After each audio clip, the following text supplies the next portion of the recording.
एक अम्बेडकर है जो कश्मीर से लेके केरल तक, जिसका नाम है, जिसका काम है, जिसके नाम पे भवन है, जिसके नाम पे लाइब्रेरियां हैं, जिसके नाम पे रिसर्च सेंटर हैं, जिसके नाम पे आज भी लोग मरने मारने के लिए तैयार हैं। बाबा साहब वो कुल्हाड़ा है जो ब्राह्मणवाद को जड़ से काटने का आपको सिद्धांत देता है। आया जिनके साथ गांधी लड़कियों के साथ सोता था, उनसे उसने इंटरव्यू की और उसके बाद उसने अमेरिका में जाके जैसे ये पड़ गए, बहुत स्वार्थी हो गए।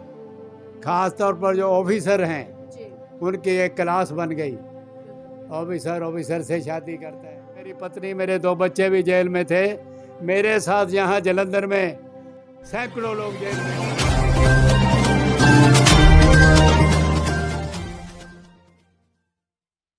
जय भीम, नमो बुद्धाय। साथियों, हम लोगों ने बाबा साहब को तो नहीं देखा, लेकिन बाबा साहब के साथ में कुछ ऐसे साथी रहे हैं जिन्होंने बाबा साहब के साथ में काम किया है।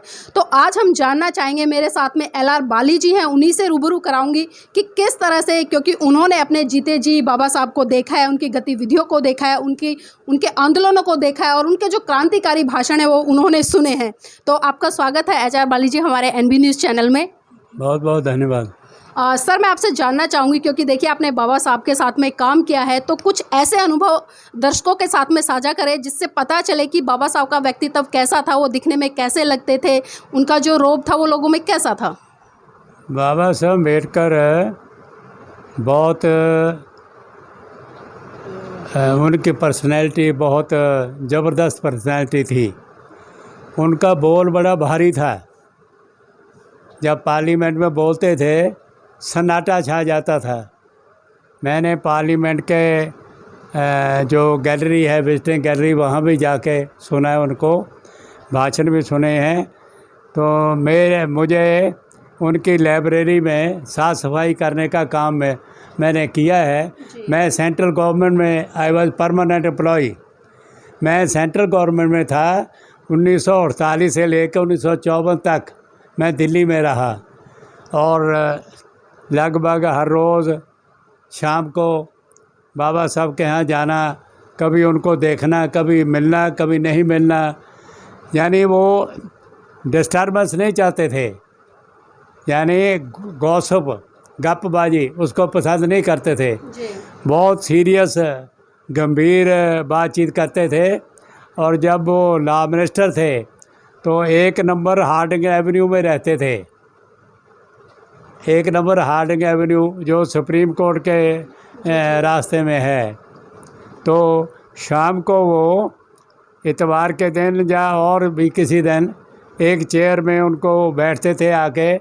तो हम जो लोग थे, मैं तो सबसे कम उम्र का था, मेरे से आगे जो हैं सोनलाल शास्त्री, YC शंकरानंद, विमल चंद्र, ये वो तमाम नाम हैं, मुंशी राम भारद्वाज, ये तमाम नाम हैं जो आगे बैठते थे, हम लोग पीछे बैठते थे। तो बाबा साहब का मूड पे मुनसर था कि वो दिन की जो उनके साथ बीता है वो बातें बताते थे। जी, आपने बाबा साहब को एक प्रेरणा मानते हुए यहाँ पर जलंधर जो रोड है उस पर अंबेडकर भवन की स्थापना भी की है और वहाँ पर एक बहुत ही सुंदर और आकर्षक लाइब्रेरी भी बनाई है, जिसका अभी हम भ्रमण करके आए हैं। और वहाँ पर कुछ ऐतिहासिक चित्र भी लगे हुए थे बाबा साहब के चित्रों के साथ में। तो वहाँ पर मैंने एक महिला का चित्र देखा जिसमें कि उनका नाम था लेट मिसेस अजीत कौर बाली जी। तो उनके बारे में जानना चाहूँगी कि उन्होंने किस तरह से संघर्ष किया उस समय बाबा साहब के साथ में। ऐसा है, उन्होंने नहीं किया। ये है, देखो वो फोटो जी, वो सामने है, ये मेरी पत्नी है। मैं रिपब्लिकन पार्टी ऑफ इंडिया का 6 साल नेशनल सेक्रेटरी रहा हूँ। 1964 में हमने मोर्चा लगाया RPI ने, और उसमें 2,40,000 लोग जेल में थे। 10 लाख ने ऑफ़र किया और हमारी मांगे थी 14 मांगे, जिनमें एक थी बैंक नेशनलाइज की जाए, बाबा साहब का प्रतिमा लगे और झुग्गी झोपड़ी वालों को मकान मिले वगैरह वगैरह। मैं आपको अपनी ऑटोबायोग्राफी देता हूँ, उसमें आपको सब मिलेगा लिखा हुआ, क्या 14 मांगे थी और क्या क्या हुआ। तो मेरी पत्नी और मेरे 2 बच्चे राहुल कुमार और सुजाता। राहुल कुमार इंडियन एयरलाइंस में था, अभी उसने PhD की है जवाहरलाल नेहरू यूनिवर्सिटी से, वो डॉक्टर राहुल कुमार हो गया। जी तो वो और मेरी बेटी सुजाता, ये तीनों गिरफ्तार किए गए। मजिस्ट्रेट के सामने इनको पेश किया तो मजिस्ट्रेट कहने लगा जे तुम जाओ, जाना जेल, इन बच्चों को क्यों ले जाते हो? तो उसने कहा मैं आपके घर छोड़ आती हूँ।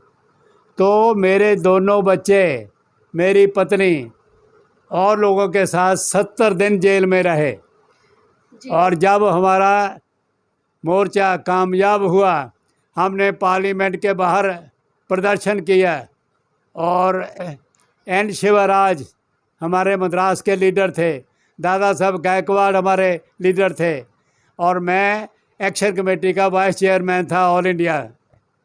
तो इसलिए मेरी पत्नी, मेरे 2 बच्चे भी जेल में थे। मेरे साथ यहाँ जलंधर में सैकड़ों लोग जेल में थे। तो जब हमने मोर्चा जीता उसके बाद बाहर आए।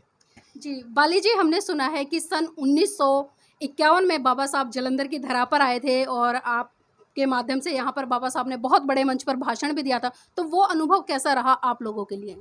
ऐसा है, हमारे एक हैं सेठ किशनदास। सेठ किशनदास जब 1942 में बाबा साहब ने नागपुर में मीटिंग की शेड्यूल्ड कास्ट फेडरेशन बनाने की, वो बूटा मंडी जलंधर के थे सेठ किशनदास। बहुत बड़े व्यापारी थे, बहुत बड़े व्यापारी, और बाबा साहब के बहुत श्रद्धालु थे। तो 1952 में जो पहले पार्लियामेंट के इलेक्शन हुए लोकसभा के, उसके लिए बाबा साहब सब जगह दौरा कर रहे थे। तो बाबा साहब को सेठ किशनदास ने निवेदन किया कि आप जलंधर में आओ, हम आपका इंतज़ाम करेंगे। जलंधर, लुधियाना, पटियाला, 3 जगह बाबा साहब ने भाषण दिए, और उन भाषणों को मैंने 10 सपोक अम्बेडकर 1963 में मैंने 4 वॉल्यूम निकाली, 10 सपोक अम्बेडकर अंग्रेजी में। आपको शायद पता होना चाहिए, मैं 150-200 किताब का लेखक हूँ। अंग्रेजी में, हिंदी में, पंजाबी में, उर्दू पर्शियन पढ़ा हूँ। तो बाबा साहब भी उर्दू पर्शियन पढ़े थे। कभी कभी एक आध मीटिंग में ऐसा भी हुआ कि बाबा साहब ने पूछा, अच्छा इस फारसी शेर का अर्थ बताओ। तो मेरे साथ जो साथी थे वो बताने लगे, तो थोड़ा गलत सा बताया, तो बाबा साहब कहने लगे नहीं ये नहीं है। वो था, ऐसा शेर था, ता मर्द सुख नुगफ्ता बाशद, फारसी का है ये, ता मर्द सुखन नुखफ्ता बाशद है वो हुनज नुहफ्ता बाशद। जब तक इंसान बोलता नहीं, उसका अर्थ ये है फारसी का, जब तक इंसान बोलता नहीं उसके गुण और अवगुण छुपे रहते हैं।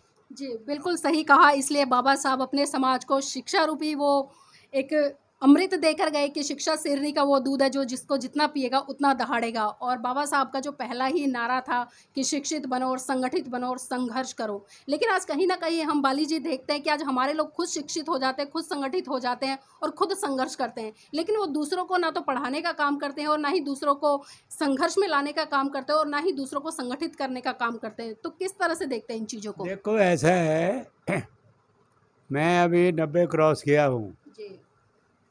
हमने RPI से बहुत एजिटेशनें लड़ी हैं,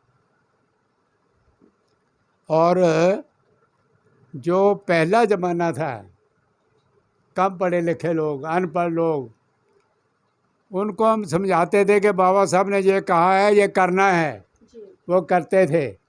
जैसे जैसे ये पढ़ गए बहुत स्वार्थी हो गए। ख़ास तौर पर जो ऑफिसर हैं उनकी एक क्लास बन गई, ऑफिसर से शादी करता है। उन्होंने समाज की तरफ पीछे मुड़ के नहीं देखा। जो हमने कुर्बानी की, जो हमने जेलें काटी, मेरे ऊपर कितने मुकदमे बने, आपको मेरी ऑटोबायोग्राफी से पता चलेगा कितने मुकदमे मेरे पे बने। कहाँ जम्मू है, कहाँ कुल्लू है, और मेरी किताबें बैन की। हिंदुज़म धर्म जा कलंक, गांधी, रंगीला गांधी राजस्थान में बैन हो गई। बाली जी, कुछ इन पुस्तकों के बारे में बताइए कि ऐसा इन पुस्तकों में क्या था जिससे कि इन पुस्तकों को बैन करना पड़ा। देखो ऐसा है, बाबा साहब ने कुछ किताबें मुझे अपने हाथ से दी। जी उनमें एक किताब है पाकिस्तान और पार्टीशन ऑफ इंडिया, ये अभी वॉल्यूम 8 है। जी जी उसमें बाबा साहब लिखते हैं फोर्थ कमिंग वर्क्स, मेरे आने वाले रचनाएं क्या होंगी। मैं अभी आपको दिखा भी सकता हूँ, उनके हाथ की दी हुई। जी तो उसमें बाबा साहब लिखते हैं कि मेरी एक किताब आएगी, उसका नाम होगा हिंदुज़म रिलीजन और इनफेमी। हिंदुज़म रिलीजन और इनफेमी। अब मैंने बहुत डिक्शनरियाँ देखी, इनफेमी का क्या अर्थ हो सकता है। तो एक डिक्शनरी में मुझे कलंक मिल गया। तो मैंने जो बाबा साहब किताब लिखना चाहते थे नहीं लिख सके, मैंने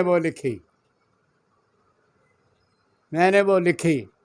और जो बाबा साहब ने हुबर द शूद्राज में प्रीफेस में दिया, वो प्रीफेस मैंने हिंदी में करके इसमें लिखा, इसमें दिया। तो बहुत ख़तरनाक किताब साबित हुई। उसके कितने ही एडिशन छपे, पंजाब में बैन कर दी गई। यहाँ एक ब्राह्मणों की बहुत बड़ी मीटिंग हुई, तो उसमें रेजोल्यूशन हुआ इसको बैन करो। तो ये बादल जो है, प्रकाश सिंह बादल, इसने बैन की। तो रंगीला गांधी राजस्थान में बैन हुई।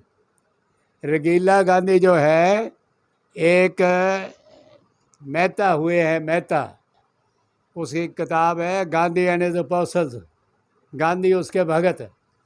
तो वो यहाँ आया, जिनके साथ गांधी लड़कियों के साथ सोता था उनसे उसने इंटरव्यू की, और उसके बाद उसने अमेरिका में जाके किताब लिखी। मैंने उस किताब को लेके पढ़ा, अमेरिका में मैं गया, मैंने कहा ये किताब तो इसका तो इस्तेमाल करना चाहिए।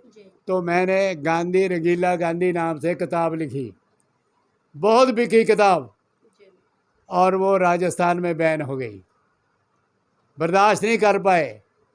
जो गांधी था ना, उसके बारे में बाबा साहब ने लिखा है। लेकिन इतना होने के बावजूद भी कहीं ना कहीं हम देख रहे हैं कि इस देश के सत्ता पर काबिज लोग उनको राष्ट्रपिता बाबू का दर्जा देते हैं। तो इस पर क्या दृष्टिकोण है आपका? देखो ऐसा है, इंग्लैंड में बाबा साहब के एक इंटरव्यू है जी जिसमें कहते हैं, मैंने उसको आई हैव नेवर कॉल्ड में महात्मा, जी मैंने उसको कभी महात्मा नहीं कहा।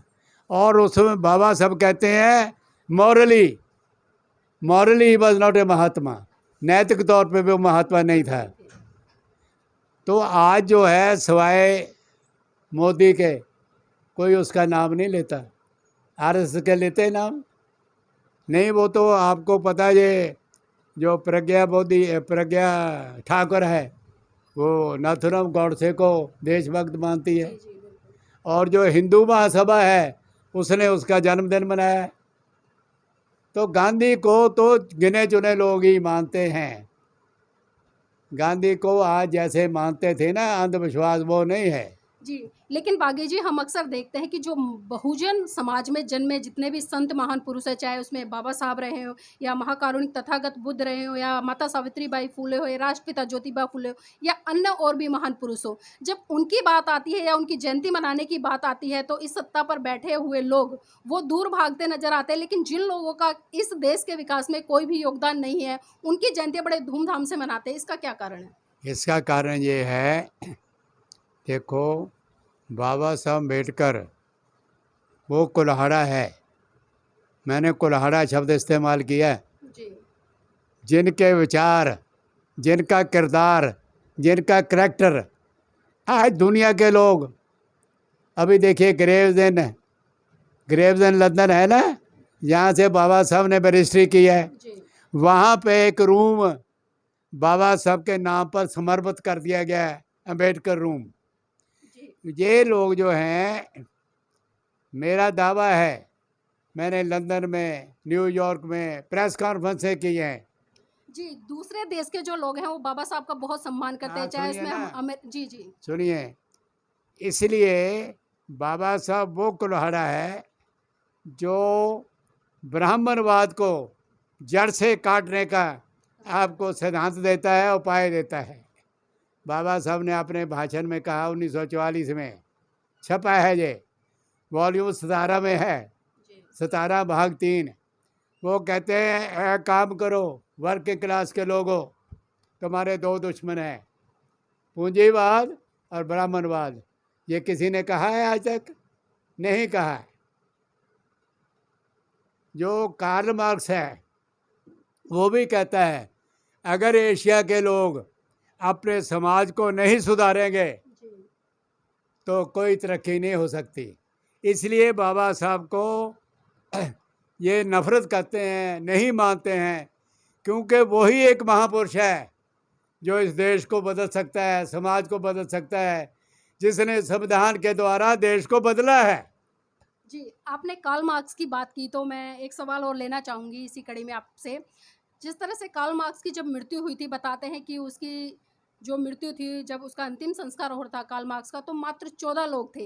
हाँ। लेकिन उनके जो 14 अनुयायी थे, उन्होंने बहुत बड़े स्तर पर काम किया और आज हम देखते हैं कि बहुत सारे देशों में उनकी आइडियोलॉजी पे सरकारें बनती हैं। लेकिन वहीं जब हम दूसरी तरफ बाबा साहब को देखते हैं कि जब बाबा साहब का परिनिर्वाण हुआ, तो उनके पीछे लाखों की भीड़ थी और वहाँ पर लोगों ने शपथ भी ग्रहण किया था कि आज से हम मतलब हिंदू धर्म को छोड़कर बौद्ध धर्म की शरण जा रहे हैं। लेकिन क्या बात है कि आज तक बाबा साहब के लोग उस विचारधारा को पूरे भारत में नहीं फैला पाए। देखो, ऐसा नहीं, मैं नहीं मानता ये। मैं सारे देश का चप्पा चप्पा घुमा हूँ। जी, आज देश के अंदर जो परिवर्तन हुआ है वो उन्हीं अम्बेडकरियों के द्वारा हुआ है जिन्होंने दिन रात काम किया है। मैंने तो सारा जीवन लगाया। मैंने बाबा साहब को वचन दिया था, 30 सितंबर 1956 को मैं बाबा साहब को आखिरी बार मिला। मैंने उनको वचन दिया, बहुत बीमार थे, जी, कि आपके जाने के बाद मैं आपकी विचारधारा के लिए अपना जीवन लगाऊंगा। और मुझे खुशी है कि मैंने जो बाबा साहब अम्बेडकर को वचन दिया है मैंने उसको पालन किया है। अब आपको उदाहरण एक देता हूँ। हमारा शहर में दफ्तर था भीम पत्रिका का। ज्ञानी जैल सिंह जो बाद में राष्ट्रपति बने, अचानक मेरे दफ्तर आ गए। छोटा सा दफ्तर था। मैंने कहा ज्ञानी जैल सिंह मेरे पास कैसे आ गए? जी, मैंने, बहुत बड़ा आदमी। तो एक सामने मेरे दोस्त का एक बड़ा कारखाना था, तो मैं उनको वहाँ ले गया। वहाँ चाय वानी वगैरह ज़रा दिया उसको। मैंने पूछा ज्ञानी जी कैसे आए? तो मुझे कहने लगे आपने और कितनी खाक छाननी है। मैंने कहा क्या मतलब? कह रहा आप कांग्रेस में तो आओगे नहीं, मैं आपको ऐसे ही पोस्ट दूंगा कि जो जज भर्ती करने हैं, जी, तो आप आ जाओ मेरे पास। तो मैंने कहा ज्ञानी जी मैंने बाबा साहब अम्बेडकर को वचन दिया है, किसी नत्थू खैरे को नहीं दिया, मैं कैसे तोड़ दूं? अरे मैंने कहा तुम्हें पता क्या कहते हैं? गुल्ली गाढ़ा है, पंजाबी का शब्द है गुल्ली गाढ़ा। गुल्ली डंडा गुल्ली खेलते हैं ना, जी, वो बनाने वाला तरखान था, ये कारपेंटर था। ज्ञानी जैल सिंह जाट नहीं था, कारपेंटर था। तो मैंने उनको ये कहा, तो अगर मैं चाहता मैं बहुत कुछ बन सकता था। एमएलए एमपी तो कोई बात ही नहीं है। जी, बिल्कुल। मेरे साथी कई गए, कई बन गए। वीपी मौर्य मेरा साथी था, बना ना स्टेट इंडस्ट्री मिनिस्टर। संगप्रिया गौतम मेरे साथी थे, वो इसमें चले गए बीजेपी में, राज्यसभा के मेंबर बने, अभी जिंदा हैं। जी, मौर्य जी की देहांत हो गया। ऐसे यूपी के अंदर हमने बहुत काम किया है, आरपीआई ने। और जो मौर्य जी थे अलीगढ़ से जनरल सीट से जीते, ये है आरपीआई। तो जी, ऐसा है कि मैं ऐसा नहीं मानता, बहुत लोग हैं जो काम कर रहे हैं। एक अम्बेडकर है जो कश्मीर से लेके केरल तक, जिसका नाम है, जिसका काम है, जिसके नाम पे भवन है, जिसके नाम पे लाइब्रेरियां हैं, जिसके नाम पे रिसर्च सेंटर हैं, जिसके नाम पे आज भी लोग मरने मारने के लिए तैयार हैं। जी बिल्कुल। मेरा मानना ये है। जी बिल्कुल सही कहा आपने बाली जी। बाली जी, बाबा साहब के साथ में साझा किया हुआ कोई ऐसा अनुभव हमें बताएं जिस पल ने आपको बहुत ज़्यादा भावुक किया हो।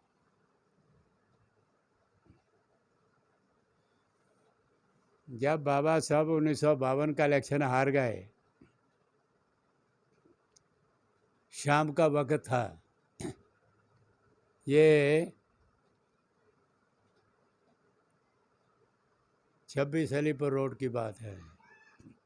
बाबा साहब अखबार ऐसे शाम को पढ़ रहे थे, अखबार खुली पढ़ते थे, एडिटोरियल पे ध्यान देते थे, बाकी जो एक नज़र मारते थे। इलेक्शन हार गए। अब मैं और नागचंद रत्तू थे हम। मैंने कहा रत्तू भाई कैसे कन्वे की जाए बात। बड़ी मुश्किल से रत्तू गया, कहा कि बाबा साहब हम इलेक्शन हार गए हैं। तो बाबा साहब ने कहा every Indian is born with A prejudice, ये उनके शब्द थे। हर भारतीय एक ईर्ष्या के साथ, द्वैत के साथ, नफरत के साथ पैदा होता है। वो बात आज तक भी सही है। जो आपने सवाल किया था ना कि अम्बेडकर को नहीं मानते, नफरत करते हैं, अम्बेडकर से नफरत करते हैं, और आज भी दलितों से नफरत करते हैं। वोट के लिए चाहे कुछ कहें, गिनती के लिए कुछ कहें, लेकिन अंदर से नफरत करते हैं। जी बाली जी, अभी आपके जलंधर का एक ज्वलंत मुद्दा है कुछ ही दिन पहले का। आम आदमी पार्टी के नेता हैं हाँ। अनमोल गगनमान। हाँ। उन्होंने संविधान पर टिप्पणी करते हुए कहा है कि जो भारत का संविधान है, जो अम्बेडकर ने लिखा है, वो बहुत ही गलत है। और भी इस तरह की कई स्टेटमेंट दिए हैं। तो इस तरह की जो महिलाएं स्टेटमेंट देती हैं, उनके बारे में क्या कहना चाहेंगे? पागल है वो। देखो ऐसा है, जो बाबा साहब ने संविधान बनाया, जी मेरी आंखों के सामने बना। पटेल ने बड़ी रुकावट डाली और के.एम. मुंशी ने बड़ी रुकावट डाली। और मैंने एक किताब लिखी है, डॉक्टर अम्बेडकर और भारतीय संविधान।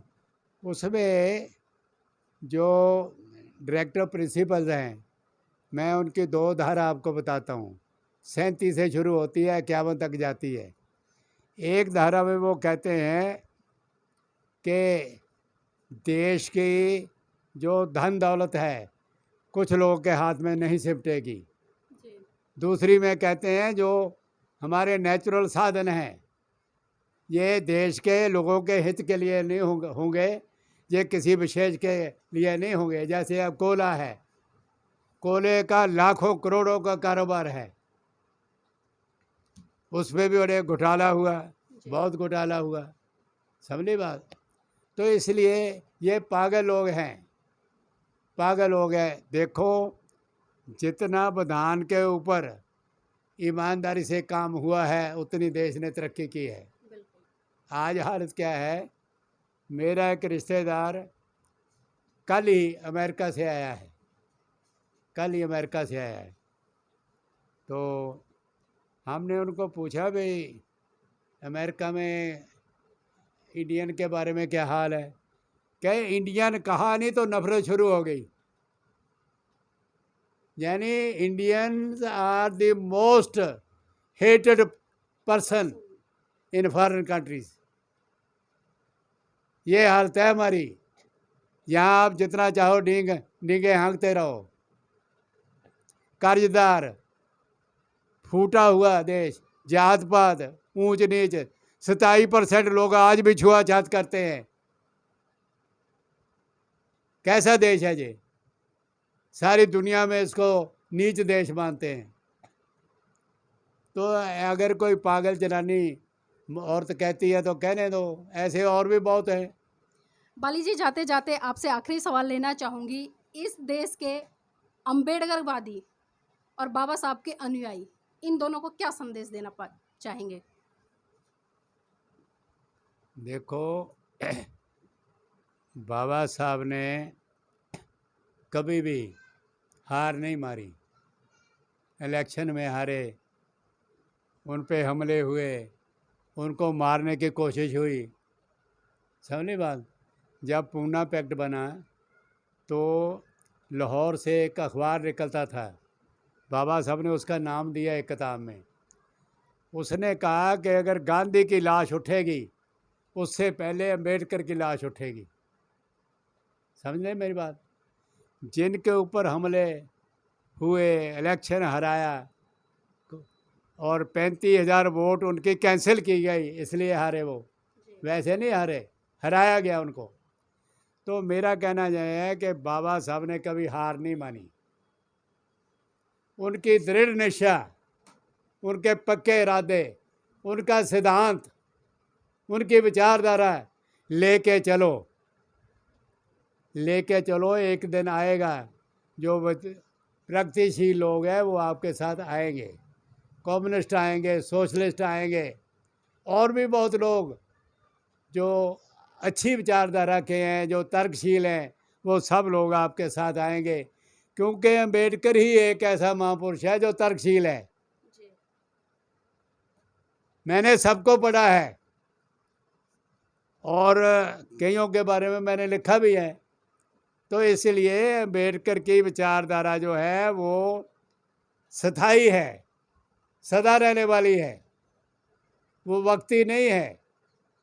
हर मसले पे, हर समस्या पे, आप कोई समस्या बताओ, मैं बताता हूँ कि बाबा साहब ने इसका ये समाधान बताया है। मैंने लंदन में कहा, मैंने न्यूयॉर्क में कहा, सारे देश में कहा।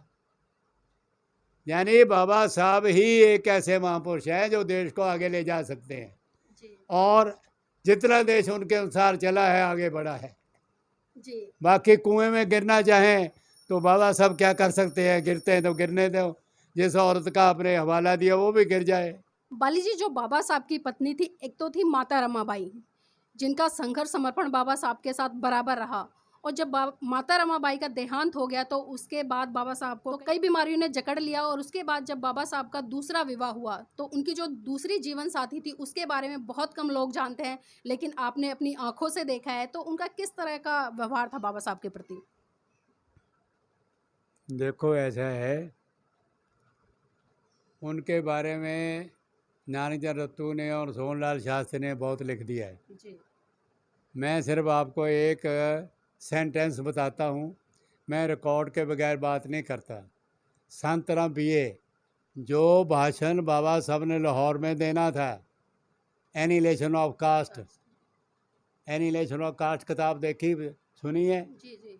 वॉल्यूम 1 में है। उसके जो कॉन्फ्रेंस करने वाले थे, आयोजन करने वाले थे, उनका नाम था संतराम बीए, वो पंजाबी थे।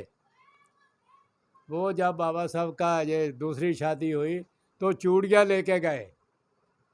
संतराम बीए बाबा साहब के मित्र थे, एक दूसरे के साथ बहुत पत्र व्यवहार था, तो चूड़ियाँ लेके गए।